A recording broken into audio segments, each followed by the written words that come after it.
खुसीदु निंगसिंगबगी इरोल नुंगदा लुपलिंगी राधिकाना कौरकपदुदा ग्यान लाई। राधिका कैदौरे थोंजिन पांदा लेप्ट्रसु अदुम चंगो उयाद्रो चंगो चंगो। राधिका चंगसिलक्तुना खुसीगी ममांगदा लेपी। खुसी नोकलदुना हैमा फमुंगसिदा सुम फमुने नंगबो। इनमा इमागा इंदोमचा होइगना फिरोलबुदी याम लेबिरे अदो इनमदा कैनोमता हाइगेना लाइनी। हायुने कई हाइगे नंगना पांबदो इमाना लौगे यारक्ट्रबो। यारे अदो इनमा आई मरुप अमते यावगे। मरुप हाइबा फै कैनो कनाना तौबनो कया हुंदौरिनो। इनमा मीगादी खंग्रेदा हाना हंगक्पा मरुपती यावबा फैना फंगबना कया फंगदौरिबा। इनमा अदुगा अमता खंगदेदा सर्जरी मरुपनी। ए कैनो सर्जरी मरुपबो अहानबनी तारिसे। इंस्टाग्राम दा फिल्टर खरा हापगा फजबी साजरंबने अदो 2025 की जनवरी देदी फिल्टर गा लोई लौथोखरनी अदु नंगनबा हौबा मरुपने अदुगने मरुप हौबा मीना हाना लौदोइनी। इनमा मी खुंबिरकेरा आई मरुप हौगे। हैमा राधिका अदु ओइबे याबा मरुप नतेको सर्जरी मरुप ए। इसंददिने कईगी सर्जरी नो सर्जरी तौद्रसु अदुम फजरी सिदी अदु ओइरसु इनमा अयाउनिंगेबा। राधिका इनमा थबक हलकपगी याम वारी होरेन ngahak leraga khanarasiko nangsu bazar dagi halakpagi waramgani ngahak pothajaruru। Radhika खुमलम देबीदा मागी कादा लाई ngan bana कइनो नंगबो नंगी अपांबा खल्लगा लेहन्नी हायरगा लेहक्ट्रबो। राधिका मचिनगदो पोमथोअगा लेरे इमादसो हायरुबनी यारक्ते इनमदा हायरुबदसु मसिसु यारक्ते। हैमा अदुबु करी वानो हायबा हो सर्जरी मरुप यावगे हायरुबा। इ इमाना फुबु फुबिरक्ट्रिदो फरबनी पाबुंगनने नंगी उपुनेना पुबोय लापोय गोड्रेज सिमदि लेबिरुरे नंगी लेरपो फिरोनसिंगदो सिदा हापो। फिरोनेना अतोपा लेगिसु यादे फनेका फिगा ngakta। इ नंग कै सेटके हायबनो हा मो ओइरे कांसिदबो। राधिका खोंजेलगा नौथरदुना होइदा सम हायबे वानी अदो इनमदा यानबा हायनबियुको। इ ngमोय फजनिंगबि नोय दुम हायनोको। अइना फजरदी nganbagi nupise masak फजे हायनदोइनी। हो पामजद्रे उपुसे फजना लोनसिलमुको nganबसु असि हायरमदुना थोख्रे। खुसीसु ngसाइदगी वखल माथा सारंबदु राधिकागा खरा ngangnakibadagi फबगुम तौई। मफी मरोंदो होंदोक्तुना चाखुमदा लाई। खुसीना आइमा इमाना ओइना थोंगब्रो।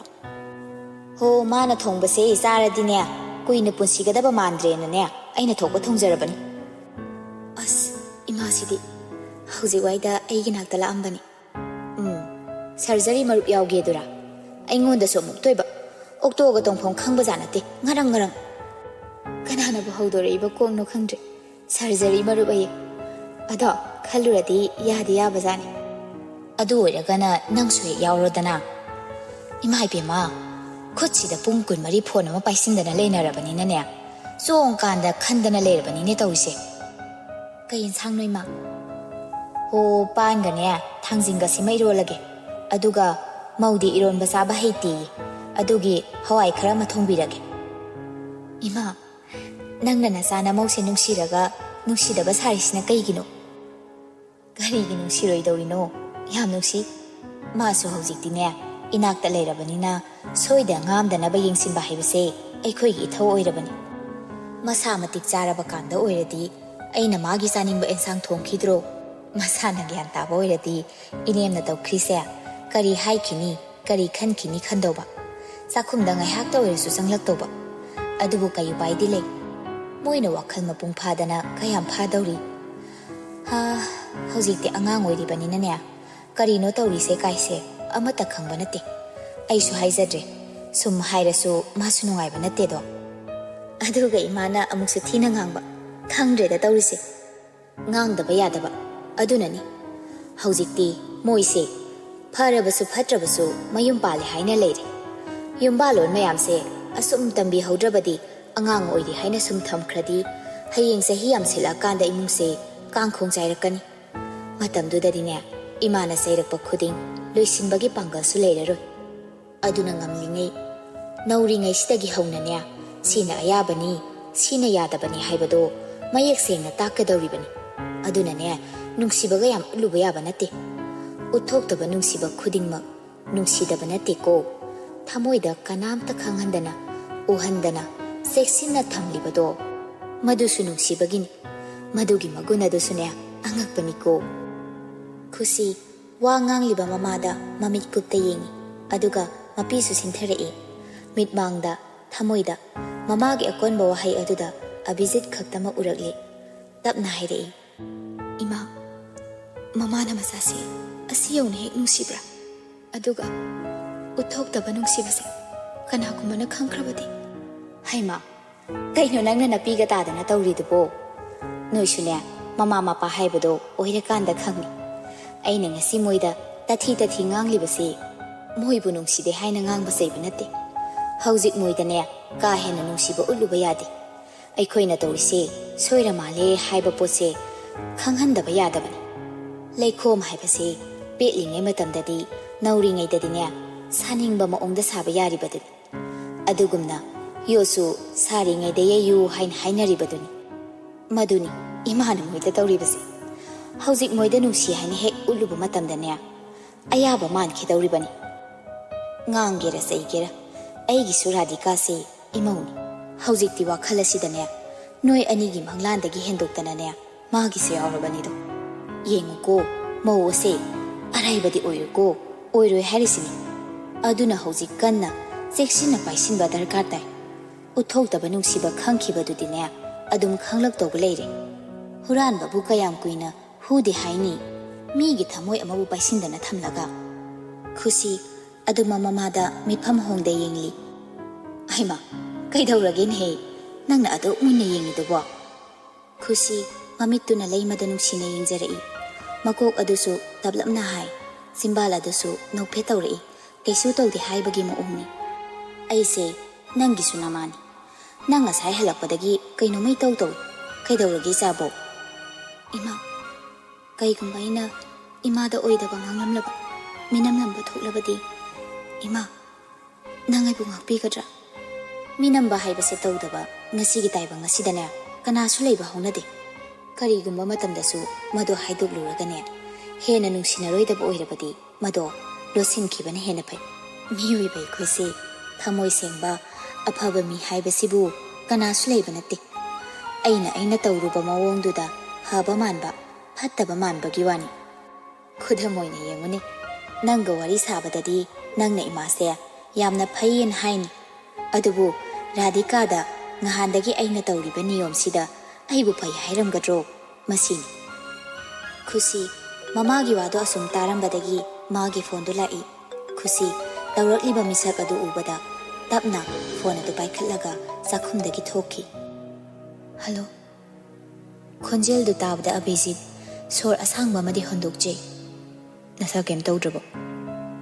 ꯅꯪꯒꯤ ꯄꯥꯎꯈꯨꯝ ꯉꯥꯏꯔꯤ ꯈꯨꯁꯤ ꯊꯣꯛꯂꯛꯑꯣ ꯑꯩꯅ ꯉꯥꯏꯔꯤꯌꯦ ꯅꯈꯣꯏꯒꯤ ꯊꯣꯡꯒꯥꯜꯗ ꯍꯧꯖꯤꯛ ꯃꯗꯨꯒꯤ ꯃꯇꯝ ꯂꯣꯏꯈ꯭ꯔꯦ ꯅꯪꯕꯨ ꯅꯣꯡꯃꯇ ꯑꯩꯒꯤ ꯊꯣꯡ ꯊꯤꯡꯕ ꯂꯩꯇꯦ ꯍꯥꯏꯕꯗꯥꯏ ꯑꯗꯨꯒ ꯉꯁꯤꯅ ꯊꯤꯡꯂꯕ꯭ꯔꯥ ꯑꯗꯨꯛ ꯃꯔꯧ ꯂꯩꯅ ꯉꯥꯡꯕ ꯋꯥꯉꯥꯡꯒꯤ ꯄꯥꯎꯈꯨꯝꯗꯤ ꯏꯐꯝꯗ ꯂꯩꯇꯦ ꯅꯪ ꯊꯣꯛꯂꯛꯇ꯭ꯔꯤ ꯐꯥꯎꯕ ꯑꯩ ꯅꯪꯕꯨ ꯉꯥꯏꯒꯅꯤ ꯈꯨꯁꯤ ꯎꯄꯥꯏ ꯂꯩꯇꯦ ꯄꯥꯎꯈꯨꯝ ꯄꯤꯔꯝꯗ ꯐꯣꯟꯗꯨ ꯀꯛꯊꯠꯂꯤ ꯑꯗꯨꯒ ꯉꯥꯏꯍꯥꯛ ꯇꯨꯃꯤꯟꯅ ꯀꯥ ꯑꯗꯨꯗ ꯀꯣꯏꯆꯠ ꯆꯠꯇꯨꯅ ꯂꯩ ꯑꯚꯤꯖꯤꯠꯁꯨ ꯐꯣꯟꯗꯨ ꯍꯟꯖꯤꯟ ꯍꯟꯖꯤꯟ ꯇꯧꯔꯛꯂꯤ ꯈꯨꯁꯤ ꯈꯪꯉꯤ ꯑꯚꯤꯖꯤꯠ ꯀꯅꯥꯅꯣ ꯍꯥꯏꯕ ꯃꯥꯅ ꯊꯣꯛꯇ꯭ꯔꯤꯕ ꯐꯥꯎꯕ ꯍꯜꯂꯔꯣꯏꯗꯕ ꯅꯤꯁꯥ ꯑꯃ ꯆꯨꯈ꯭ꯔꯦ ꯍꯥꯏꯕ ꯆꯨꯔꯤꯕ ꯅꯤꯁꯥ ꯑꯗꯨꯕꯨ ꯍꯟꯊꯍꯟꯕ ꯉꯝꯕꯁꯨ ꯃꯍꯥꯛ ꯈꯛꯇꯅꯤ ꯌꯥꯔꯔꯣꯏꯗꯕ ꯑꯣꯏꯔꯔꯣꯏꯗꯕ ꯃꯐꯝꯗ ꯃꯨꯛꯅꯔꯨꯗꯅ ꯀꯩꯗꯧꯅꯤ ꯈꯨꯁꯤ ꯇꯞꯅ ꯊꯣꯡꯒꯥꯜ ꯇꯝꯅ ꯊꯣꯛꯂꯛꯂꯤ ꯃꯥꯅ ꯊꯣꯛꯂꯛꯄꯗ ꯃꯌꯨꯝꯗ ꯀꯅꯥ ꯎꯍꯧꯏ ꯍꯥꯏꯅ ꯇꯨꯡ ꯑꯣꯟꯗꯨꯅ ꯌꯦꯡꯂꯤ ꯃꯥꯅ ꯍꯦꯛ ꯊꯣꯛꯂꯛꯄꯒ ꯑꯚꯤꯖꯤꯠꯀꯤ ꯈꯨꯗꯥꯡꯗꯨ ꯇꯥꯞ ꯄꯥꯏꯗꯨꯅ ꯀꯅꯥꯁꯨ ꯎꯔꯔꯣꯏꯗꯕ ꯃꯐꯝ ꯑꯃꯗ ꯆꯤꯡꯁꯤꯜꯂꯤ ꯍꯧꯔꯤꯕ ꯎꯖꯥꯎ ꯑꯗꯨꯒꯤ ꯃꯔꯨꯝꯗ ꯀꯩꯅꯣ ꯅꯪꯅ ꯇꯧꯔꯤꯁꯦ ꯍꯥ ꯅꯪ ꯉꯥꯎꯔꯕꯣ ꯉꯥꯎꯔꯤ ꯍꯥꯏꯌꯨꯔꯥ ngaude hayura abisi tasengna sarak chahing na punsi de hingning jai ai soi pham khangdi ai sana jaw badal hong krora khusi kaino nang na hari dubo ha adu yarui ai gi lambi se kaino dudi nang na ai gi lambi khuding thingjini base kai gi ai gi khong thang gi mai kai nang na tak pra hai basu tak pide lamjing bi pra hai ra basu lamjing pide mai kai pum basu nang na thasili base kai gi no ai ne ibani sakhra se habadi nang ya bro madudi o hiroi daba ne hakki obe wakhal na lakhiba pikup sidagi lapthuk pa yana ba pakhum kawe ibani na tumna chekhraga nang mahausago samaj ki minok ki dama ai bu thadok lamge haibra khusi matam duda ai wakhal khara pikre nangi piksin ki ba wakhal aduna ai kam dawri haibadi nang khangbra nangi na phamda thajaba thambada ai singna ba pokta banate adudi nang na husi pamle base nang na thasana ba ai ke do haibra nang na ibu nuksi netraga nuksi de haibado ai khangba pam nuksi nang bu amak mata yaudana ngasi su ngarang su nuksi hayeng su nangi da makta ai gi thamoi sida nangi mafam adamak laikini malayadi ibani gi wari sase khusi kapning ba khonjel do mu phajinjai aduga lablap khonjel da hairi ibani gi wari da malaya kana na yaholakpana nang ngai gi wari di hosi malaya yaudana mapung pha bauna de khusi nang na hi nuksi ba gidam nang kai dam kani haibdo engon hair oi roi da ba waro ko da pa khumdi ai pamde abiji su khonjel do tanik na hairi nang bu nuksi ba gidam sakhi ba wasak amagi phaduk tari ai mara leijadraba malaya so madugi zaina khang asa khangjade karamba wasak lamjaki bairalgi dandi oina madusu aranba khongtham hando nangna loriba phire baduna mahakari oiramgani nahakti kari oiri aina piramba zainana hingli aduma asamada kana khanganda thamoida thaliba maira asigi piktak pamangada sida adubu malaya kidi nangna tana salaiti nongbuta so hangokte nangde hangobra hangning bu pokte adudi nupa oibana khoigi naram sali ngai hakki atongboda lei chaina se nang su phangi ai su phangi makhal mana trabaso hoji ke dokse habani aina hoji sagai amagi mo oina kamdona setkani senglaba lohong base phakira ngamlo heko aduga ina kari imana kari sana zawna kari hengna batare dana ai pangal hantarakle soktarakle isase nangna ibo nanangda thambibra haibisu thambide lamlan bi amagom lehenba amuksu nangi hak amagom mayam amangda nangi ne haibisu haiba ngamde nangi di mafam khangkre asuk sangba punsise ai kamdawna hingu haibanu nangi nungsi irik ama phangbaga asagi yening punbaga mai kai kangda nonglai nungsi ama laktuna hekta humduna puraga chakhiba aigi haksang se mapan thongda karisu tawba mandrabasu kimlabane aigi haksang se loirabane nang nang saidagi koina ngangliba wanthokse nang luhonglage haba natra aina koina ngangliba wahisinga sigi atra wanthok adu khakta nati sinatana atopa artha yaudi tongan tongan ba wahida haibane abisi nang yam hongle asi haina onthokduna chatke tawi abijit khusigi khudangdo amuk paiduna chingsilli nangsu oli basidi nangi na tonani abijit nokfet tawna khumlai aina kedoraba khusi abijit ki khonjel thokta chimbal ka da nokpa minok aduda masado amuk khudi thiri tapna pakhum pirei khangdi mahausanadi aigi wahai kya trabu sexina lobiduna atran bane adubu ngasidi itaw tawn hanbirakle nangsu ataw ba atrado pamdabrane ibani punsi supa asumna lebe yagadoribra ꯅꯪꯅ ꯄꯥꯝꯂꯕꯗꯤ ꯂꯩꯅꯤ ꯅꯪꯗꯤ ꯅꯨꯄꯥꯅꯤ ꯐꯩ ꯑꯩꯒꯤꯗꯤ ꯅꯪꯁꯨ ꯅꯨꯄꯥ ꯑꯣꯟꯊꯣꯛꯑꯁꯤꯔꯥ ꯈꯨꯁꯤ ꯃꯇꯥꯡ ꯆꯥꯗꯅ ꯇꯧꯔꯛꯂꯤꯕ ꯐꯥꯒꯤ ꯑꯗꯨꯗ ꯃꯃꯤꯠꯇꯨ ꯄꯩꯔꯞꯅ ꯑꯚꯤꯖꯤꯠꯇ ꯌꯦꯡꯂꯛꯏ ꯑꯚꯤꯖꯤꯠ ꯁꯣꯔ ꯑꯁꯥꯡꯕ ꯑꯃ ꯍꯣꯟꯗꯣꯛꯂꯒ ꯁꯅꯥꯖꯥꯎꯕꯗꯤ ꯀꯔꯤ ꯍꯥꯏꯔꯤ ꯃꯥ ꯄꯨꯝꯅꯃꯛ ꯈꯪꯏ ꯑꯩꯈꯣꯏꯒꯤ ꯑꯔꯣꯟꯕꯗꯤ ꯃꯥꯒꯤꯁꯨ ꯑꯔꯣꯟꯕꯅꯤ ꯁꯤꯅꯤ ꯑꯗꯨꯕꯨ ꯑꯩ ꯀꯗꯥꯏ ꯐꯥꯎꯕ ꯊꯥꯖꯕ ꯉꯝꯒꯗꯧꯔꯤꯕꯅꯣ ꯈꯪꯗꯦ ꯊꯥꯖꯕꯒꯤ ꯃꯇꯥꯡꯁꯤꯃꯗꯤ ꯑꯩ ꯀꯔꯤꯁꯨ ꯍꯥꯏꯕ ꯉꯝꯗ꯭ꯔꯦ ꯃꯗꯨꯃꯗꯤ ꯅꯪꯒꯤ ꯋꯥꯔꯦꯞ ꯇꯥꯔꯦ ꯑꯩ ꯄꯨꯝꯅꯃꯛ ꯏꯃꯥꯗ ꯍꯥꯏꯔꯒ ꯂꯦꯞꯂꯤ ꯃꯗꯨꯅ ꯑꯣꯏꯔꯛꯀꯗꯕꯗꯨꯗꯤ ꯊꯦꯡꯅꯕ ꯇꯥꯔꯦꯗꯅ ꯍꯌꯦꯡ ꯀꯣꯟꯅ ꯊꯦꯡꯅꯕꯗ ꯋꯥꯔꯅꯤ ꯑꯩ ꯌꯥꯝꯅ ꯋꯥꯕꯒꯤ ꯋꯥꯕ ꯑꯗꯨꯃꯛ ꯋꯥꯖꯔꯒꯦ ꯈꯪꯈꯤꯗ꯭ꯔꯕ ꯑꯔꯣꯟꯕꯗꯨꯗꯤ ꯍꯧꯖꯤꯛꯇ ꯌꯥꯝ ꯃꯀꯥ ꯐꯣꯡꯂꯒ ꯀꯩꯗꯧꯅꯤ ꯑꯔꯣꯟꯕ ꯋꯥꯔꯤꯅ ꯑꯍꯧꯕ ꯑꯃꯗꯤ ꯑꯩ ꯁꯦꯝꯒꯠꯄ ꯄꯥꯝꯗꯦ ꯁꯅꯥꯖꯥꯎꯕ ꯃꯁꯥꯗꯗꯤ ꯍꯥꯏꯗꯦ ꯑꯗꯨꯕꯨ ꯑꯩ ꯃꯥꯕꯨ ꯊꯥꯖꯧ ꯍꯥꯏꯕꯗꯤ ꯌꯥꯗꯦ ꯑꯩꯒꯤ ꯋꯥꯈꯜꯅ ꯐꯠꯇꯕꯒꯤ ꯑꯣꯏꯔꯝꯕꯁꯨ ꯌꯥꯏ ꯅꯪꯒꯤ ꯋꯥꯔꯦꯞꯁꯦ ꯑꯗꯨꯗꯤ ꯈꯨꯁꯤꯅ ꯄꯥꯎꯈꯨꯝ ꯄꯤꯒꯦ ꯇꯧꯔꯤꯉꯩ ꯈꯨꯁꯤꯒꯤ ꯐꯣꯟꯗꯨ ꯔꯤꯡ ꯂꯥꯛꯄꯗꯨꯗ ꯁꯥꯟꯅꯔꯝꯕ ꯋꯥꯔꯤꯗꯨ ꯆꯞ ꯂꯦꯞꯄꯤ ꯈꯨꯁꯤ ꯐꯣꯟꯗꯨ ꯄꯥꯏꯈꯠꯇꯨꯅ ꯏꯃꯥ ꯑꯁꯣꯝꯗꯒꯤ ꯂꯩꯃꯅ ꯕꯦꯝꯃ ꯅꯪꯕꯨ ꯅꯨꯃꯤꯗꯥꯡ ꯋꯥꯏꯔꯝꯁꯤꯗ ꯀꯗꯥꯏꯗ ꯂꯩꯔꯤꯅꯣ ꯈꯨꯁꯤꯅ ꯈꯨꯝꯒꯦ ꯇꯧꯔꯤꯉꯩ ꯑꯚꯤꯖꯤꯠꯅ ꯆꯤꯡꯁꯤꯟꯗꯨꯅ ꯐꯣꯟ ꯑꯗꯨꯒꯤ ꯃꯄꯥꯗ ꯆꯪꯁꯤꯜꯂꯛꯇꯨꯅ ꯅꯤꯡꯁꯥ ꯁꯣꯔ ꯑꯗꯨ ꯆꯥꯎꯅ ꯆꯥꯎꯅ ꯍꯣꯟꯖꯤꯜꯂꯛꯂꯤ ꯈꯨꯁꯤ ꯃꯃꯥꯒꯤ ꯄꯥꯎꯈꯨꯝ ꯄꯤꯗ꯭ꯔꯤꯉꯩ ꯑꯚꯤꯖꯤꯠꯄꯨ ꯍꯥꯟꯅ ꯏꯟꯊꯣꯛꯅꯕ ꯍꯣꯠꯅꯩ ꯏꯕꯦꯝꯃ ꯇꯥꯕ꯭ꯔꯣ ꯏꯃꯤ ꯅꯪꯕꯣ ꯏꯃꯥ ꯇꯥꯔꯦ ꯇꯣꯔꯕꯥꯟ ꯁꯣꯝꯗ ꯉꯥꯏꯍꯥꯛ ꯊꯣꯛꯂꯛꯄꯅꯤ ꯆꯪꯉꯛꯑꯅꯤ ꯍꯣꯏ ꯀꯨꯏꯔꯛꯑꯅꯨꯀꯣ ꯍꯣꯏ ꯏꯃꯥ ꯑꯁꯨꯝꯅ ꯐꯣꯟꯗꯨ ꯊꯝꯕꯒ ꯑꯩ ꯆꯪꯉꯒꯦ ꯄꯥꯎꯈꯨꯝꯗ ꯄꯥꯎꯈꯨꯝ ꯊꯥꯈꯤꯗꯨꯅ ꯐꯣꯡꯅꯕ ꯍꯣꯠꯅꯔꯤꯉꯩ ꯑꯍꯤꯡ ꯂꯦꯟꯈꯤꯕꯁꯨ ꯌꯥꯏ ꯂꯦꯜꯂꯕꯁꯨ ꯅꯁꯨꯝ ꯂꯥꯡꯒꯤꯅꯤ ꯊꯧꯅꯥ ꯐꯨꯗꯣꯛꯐꯝꯗ ꯑꯣꯟꯅꯔꯤ ꯊꯦꯡꯖꯤꯜꯂꯛꯑꯦ ꯌꯨꯝꯗ ꯆꯪꯅꯕ ꯇꯧꯕꯤꯔꯣ ꯅꯪꯒ ꯑꯩꯈꯣꯏꯒ ꯃꯥꯌꯣꯛꯅꯅ ꯂꯩꯔꯤꯉꯩ ꯃꯇꯝꯗꯣ ꯅꯨꯡꯉꯥꯏꯇ꯭ꯔꯥ ꯈꯨꯁꯤ ꯅꯣꯛꯐꯦꯠ ꯇꯧꯅ ꯈꯨꯝꯂꯛꯏ ꯇꯣꯔꯕꯥꯟꯒꯤ ꯈꯥꯁ ꯂꯦꯟꯁ ꯂꯧꯁꯤꯜꯂꯒ ꯁꯥꯔꯨ ꯂꯥꯛꯑꯣ ꯑꯁꯤ ꯍꯥꯏꯔꯝꯗꯨꯅ ꯈꯨꯁꯤꯗꯨ ꯑꯗꯨꯃꯛ ꯆꯪꯈ꯭ꯔꯦ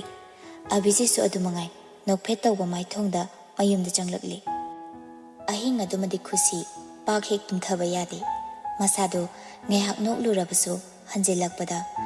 ꯊꯥꯡꯊꯕ ꯉꯝꯂꯔꯣꯏꯗꯕ ꯄꯣꯠꯂꯨꯝ ꯀꯌꯥꯅ ꯅꯟꯊꯔꯛꯄꯒꯨꯝ ꯇꯧꯏ ꯑꯆꯤꯛꯄ ꯑꯍꯤꯡꯗ ꯈꯣꯡꯂꯤꯕ ꯀꯥꯎꯖꯦꯡ ꯍꯥꯔꯧꯒꯤ ꯈꯣꯟꯖꯦꯜ ꯃꯌꯦꯛꯅ ꯊꯣꯛꯂꯤꯕ ꯊꯥꯕꯜ ꯏꯪꯅ ꯁꯤꯠꯂꯤꯕ ꯅꯨꯡꯁꯤꯠ ꯈꯨꯗꯤꯡꯃꯛ ꯑꯁꯤꯅ ꯍꯧꯈ꯭ꯔꯕ ꯊꯧꯗꯣꯛ ꯈꯨꯗꯤꯡꯃꯛꯄꯨ ꯏꯅꯧ ꯅꯧꯕꯒꯨꯝ ꯊꯣꯛꯂꯔꯤ ꯅꯤꯡꯁꯤꯡꯂꯛꯂꯤ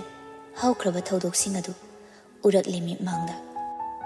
ꯑꯁꯤꯒꯨꯝꯕ ꯃꯇꯝ ꯑꯁꯤꯗꯅꯤ ꯊꯃꯣꯏꯅ ꯇꯞꯅ ꯌꯦꯅꯤꯡ ꯍꯨꯜꯂꯛꯈꯤꯕꯗꯨ ꯊꯤꯡꯕ ꯉꯝꯅꯗ ꯃꯁꯥ ꯈꯪꯗꯅ ꯅꯨꯡꯁꯤꯕꯒꯤ ꯏꯄꯨꯠ ꯐꯥꯎꯔꯛꯈꯤꯕꯗꯨ ꯅꯨꯃꯤꯠꯇꯣ ꯑꯚꯤꯖꯤꯠꯁꯨ ꯕꯦꯡꯛꯇꯒꯤ ꯍꯜꯂꯛꯄꯅꯤ ꯈꯨꯁꯤ ꯂꯩꯔꯛ ꯑꯁꯥꯡꯕꯗꯨ ꯃꯈꯣꯡꯅ ꯆꯪꯂꯛꯄꯗꯨꯗ ꯑꯚꯤꯖꯤꯠ ꯃꯥꯒꯤ ꯒꯥꯔꯤꯗꯨ ꯃꯃꯥꯡꯗ ꯈꯥꯝꯖꯤꯜꯂꯛꯏ ꯆꯠꯈ꯭ꯔꯁꯤ ꯂꯥꯛꯑꯣ ꯌꯥꯝꯅꯁꯨ ꯂꯥꯞꯇ꯭ꯔꯦ ꯑꯩ ꯁꯨꯝ ꯂꯥꯛꯑꯒꯦ ꯃꯥꯡꯖꯅꯤꯗ ꯂꯩꯁꯥꯕꯤ ꯃꯌꯥꯝꯅ ꯑꯃꯨꯛꯇꯪ ꯇꯣꯡꯉꯕꯗꯤ ꯈꯜꯂꯤꯕꯅꯤ ꯂꯩꯁꯥꯕꯤ ꯇꯣꯛꯈ꯭ꯔꯣ ꯀꯥꯡ ꯑꯃꯣꯝ ꯐꯥꯎꯕꯅꯦ ꯇꯣꯡꯍꯟꯗ꯭ꯔꯤꯕ ꯒꯥꯔꯤꯅꯤ ꯑꯃꯣꯝꯗꯗꯤ ꯅꯪꯅ ꯑꯍꯥꯟꯕꯅꯤ ꯈꯨꯁꯤꯁꯨ ꯅꯣꯛꯂꯗꯨꯅ ꯀꯩꯁꯨ ꯌꯥꯝ ꯂꯥꯞꯄꯁꯨ ꯑꯣꯏꯗ꯭ꯔꯦ ꯑꯗꯨꯝ ꯆꯠꯂꯒꯦ ꯑꯩꯁꯨ ꯈꯪꯉꯤ ꯂꯥꯞꯇ꯭ꯔꯦꯗꯣ ꯅꯪꯒ ꯑꯩꯒꯅꯤ ꯃꯥꯌꯣꯛꯅꯅ ꯂꯩꯔꯤꯁꯤ ꯈꯨꯁꯤ ꯈꯨꯝꯗꯦ ꯑꯗꯨꯝ ꯇꯨꯃꯤꯟꯅ ꯊꯩꯗꯨꯅ ꯆꯠꯀꯦ ꯇꯧꯏ ꯑꯚꯤꯖꯤꯠ ꯑꯃꯨꯛꯁꯨ ꯇꯥꯟꯅꯔꯛꯇꯨꯅ ꯅꯪꯁꯤ ꯀꯩꯗꯧꯔꯤꯅꯣ ꯀꯣꯏꯕ ꯆꯠꯄ ꯁꯥꯟꯅꯕ ꯆꯨꯝꯅ ꯍꯪꯕ ꯋꯥꯍꯪꯒꯤ ꯑꯆꯨꯝꯕ ꯄꯥꯎꯈꯨꯝ ꯑꯃꯠꯇꯗꯤ ꯄꯤꯌꯨꯕ ꯇꯥꯟꯖꯥ ꯑꯗꯨꯗ ꯌꯥꯛꯅ ꯁꯥꯔꯝꯕ ꯅꯨꯡꯁꯥ ꯑꯗꯨꯁꯨ ꯈꯪꯍꯧꯗꯅ ꯃꯁꯦꯛ ꯃꯉꯥꯜꯗꯨ ꯍꯟꯊꯈꯤ ꯑꯗꯨꯒ ꯂꯤꯔꯤ ꯂꯤꯔꯤꯕ ꯅꯨꯡꯁꯤꯠ ꯑꯣꯏꯅ ꯁꯤꯠꯆꯤꯜꯂꯛꯂꯤ ꯈꯨꯁꯤꯒꯤ ꯆꯣꯏꯅ ꯊꯥꯗꯣꯛꯂꯤꯕ ꯁꯝꯂꯥꯡ ꯑꯗꯨ ꯃꯤꯀꯨꯞ ꯑꯗꯨꯗ ꯃꯅꯤꯡ ꯇꯝꯂꯕꯒꯨꯝ ꯃꯥꯂꯪ ꯃꯥꯒ ꯄꯨꯟꯅ ꯅꯨꯡꯉꯥꯏꯕ ꯏꯔꯥꯡ ꯑꯃ ꯁꯥꯒꯠꯂꯛꯂꯤ ꯑꯚꯤꯖꯤꯠ ꯅꯣꯛꯂꯒ ꯅꯨꯡꯉꯥꯏꯔꯤꯕ ꯅꯠꯇ꯭ꯔꯣ ꯈꯨꯁꯤꯗꯨ ꯇꯤꯉꯛ ꯍꯪꯂꯛꯏꯕ ꯋꯥꯍꯪ ꯑꯗꯨꯗ ꯌꯦꯡꯉꯤ ꯁꯦꯀꯦꯟ ꯈꯔꯒꯤ ꯃꯃꯥꯡꯗ ꯁꯥꯟꯅꯈꯤꯕ ꯋꯥꯔꯤ ꯑꯗꯨꯒ ꯄꯨꯡꯇꯣꯞ ꯇꯣꯞꯄ ꯑꯃ ꯑꯚꯤꯖꯤꯠ ꯅꯣꯛꯂꯤꯕ ꯃꯤꯅꯣꯛ ꯑꯗꯨ ꯀꯥꯏꯗꯅ ꯑꯃꯨꯛꯁꯨ ꯍꯥꯏꯔꯛꯏ ꯅꯨꯡꯉꯥꯏꯔꯤꯕ ꯅꯠꯇ꯭ꯔꯣ ꯑꯚꯤꯖꯤꯠ ꯄꯤꯁꯨꯝ ꯑꯅꯤꯗꯨ ꯏꯟꯈꯠꯇꯨꯅ ꯃꯥꯅ ꯇꯧꯔꯤꯕ ꯑꯗꯨꯗ ꯃꯇꯦꯡ ꯄꯥꯡꯂꯛꯑꯣ ꯍꯥꯏꯕꯒꯤ ꯃꯇꯥꯒꯨꯝ ꯌꯦꯡꯂꯤ ꯈꯨꯁꯤꯁꯨ ꯅꯣꯛꯂꯒ ꯅꯨꯡꯉꯥꯏꯔꯤ ꯅꯪꯗꯤ ꯑꯩꯁꯨ ꯅꯨꯡꯉꯥꯏꯔꯤ ꯍꯧꯖꯤꯛꯇ ꯍꯣꯡꯂꯛꯏꯕ ꯃꯍꯧꯁꯥꯒꯤ ꯑꯏꯪ ꯑꯁꯥ ꯅꯨꯡꯁꯤꯠ ꯅꯨꯡꯁꯥꯁꯦ ꯅꯨꯡꯉꯥꯏꯇ꯭ꯔꯥ ꯈꯨꯁꯤꯁꯨ ꯈꯨꯝꯂꯛꯏ ꯅꯨꯡꯉꯥꯏ ꯏꯪ ꯏꯪ ꯂꯥꯎꯕ ꯅꯨꯡꯁꯤꯠ ꯑꯃ ꯁꯤꯠꯂꯤ ꯍꯛꯆꯥꯡꯁꯦ ꯇꯦꯛꯈꯠꯄꯒꯨꯝ ꯇꯧꯏ ꯅꯣꯡꯂꯩ ꯅꯨꯡꯁꯤꯠꯀꯨꯝꯕ ꯑꯃ ꯂꯥꯛꯇꯧ ꯃꯥꯜꯂꯤ ꯏ ꯑꯣꯛꯇꯣꯕꯔ ꯊꯥꯗ ꯅꯣꯡꯂꯩ ꯅꯨꯡꯁꯤꯠ ꯂꯥꯛꯑꯦ ꯍꯥꯏꯕꯗꯤ ꯈꯪꯗꯦꯗ ꯑꯩꯗꯤ ꯊꯦꯡꯁꯨ ꯊꯦꯡꯅꯗ꯭ꯔꯤ ꯑꯕꯤꯖꯤꯠꯇꯨ ꯅꯣꯛꯂꯒ ꯀꯩꯒꯨꯝꯕ ꯃꯇꯝꯗ ꯅꯣꯡꯂꯩ ꯅꯨꯡꯁꯤꯠꯁꯦ ꯀꯔꯝꯕ ꯃꯇꯝꯗ ꯀꯔꯝ ꯀꯥꯟꯗ ꯂꯥꯛꯀꯅꯤ ꯍꯥꯏꯕꯁꯦ ꯈꯪꯗꯦ ꯃꯇꯝ ꯈꯔꯗꯤ ꯑꯗꯨꯝ ꯇꯨꯃꯤꯟꯅ ꯅꯝꯁꯤꯟꯗꯨꯅ ꯂꯩꯕꯅꯤ ꯑꯗꯨꯒ ꯏꯈꯪ ꯈꯪꯍꯧꯗꯅ ꯅꯣꯡꯃ ꯑꯃ ꯍꯦꯛꯇ ꯃꯔꯝ ꯆꯥꯗꯅ ꯑꯗꯨꯃꯛ ꯂꯥꯛꯂꯒ ꯈꯨꯗꯤꯡꯃꯛ ꯂꯣꯏꯅ ꯑꯣꯟꯊꯣꯛꯑꯝꯕ ꯁꯤꯅꯤ ꯑꯕꯤꯖꯤꯠ ꯑꯁꯤ ꯍꯥꯏꯔꯝꯂꯒ ꯃꯥꯒꯤ ꯒꯥꯔꯤꯗꯨ ꯊꯧꯗꯨꯅ ꯆꯠꯈ꯭ꯔꯦ ꯈꯨꯁꯤꯁꯨ ꯍꯥꯏꯔꯝꯂꯤꯕ ꯋꯥꯍꯩ ꯑꯗꯨꯒꯤ ꯑꯥꯔꯊ ꯈꯪꯂꯕꯒꯨꯝ ꯃꯁꯥꯗꯨ ꯅꯣꯛꯃꯤ ꯅꯣꯛꯃꯤ ꯇꯧꯗꯨꯅ ꯃꯌꯨꯝꯗ ꯆꯪꯂꯛꯂꯤ